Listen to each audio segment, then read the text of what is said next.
Hello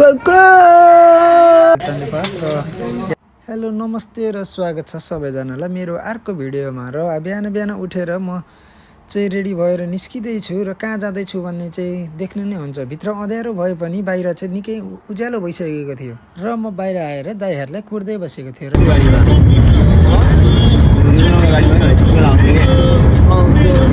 Nepali गीतको मजा लिँदै हामी पुग्यौँ नोटिङहम। त्यो पछि झरेर टक्क दाइहरूसँग भेटेर दाइहरूले दिनुभयो मलाई चाहिँ जर्सी पाएपछि अब सबैजना लगाएर फिल्डमा गयौँ। एकछिन वार्म अप सुरु थियो, गेम सुरु भयो। त्यसपछि बल पाए निशानले अन्तर्करण निशान गोल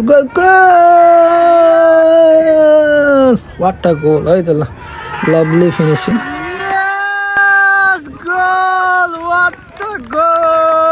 र देख्न सक्नुहुन्छ हाम्रो उत्कृष्ट खेलाडीले उत्कृष्ट गोल हानिसकेका छन् र हामीले गेम जित्न सफल भएका छौँ पहिलो गेम। र त्यसपछि हामीले लगातार 3टा गेम जित्यौँ र 2टा ड्र भयो। त्यसपछि चाहिँ 6औँ गेममा चाहिँ हामी प्रवेश गऱ्यौँ। यतापट्टि देख्न सक्छौ, यतापट्टि पिच 2 मान गेम हुँदैछ र गाइजहरू यता रेस्टको लागि बसिरहेको छ। 3 साइडमा 3वटै गेम एकैचोटि हुँदै हामीले लिग खेलिरहेछौँ। र त्यसपछि आयो हाम्रो 7औँ गेमको पालोमा र 7औँ गेमको पालोमा देख्न सक्नुहुन्छ यहाँनिर फल भइसकेको छ र फलको इसारा गर्दै रेफ्री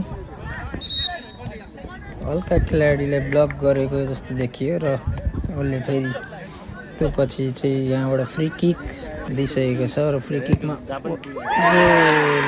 किकमा गोल खाएर हारलाई पनि मनन गर्दै हामी चाहिँ सान्त्वनाको लागि यहाँ बस्यौँ। Also special thanks to Sajan Dai. And yes, I was going to say that, thank you so much. Unfortunately, We can't play ball. He guided us throughout the game.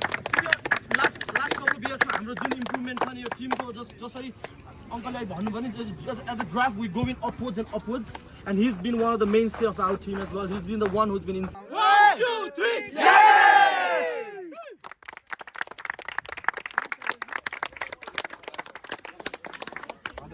Finally game जितेर हामी अब जान लाग्यो र हामीलाई food सौजन्य गर्नुभएको थियो काठमाडौँ सोलिहुल रेस्टुरेन्टले। Charity smoke house bar and ग्रिललाई पनि धेरै धेरै धन्यवाद र यार्डली परिवारलाई पनि धेरै धेरै धन्यवाद र आगामी दिनमा पनि यस्तै सहयोग गरिदिनुहुन्छ भन्ने पुनः आशा राख्दै सबैलाई धन्यवाद।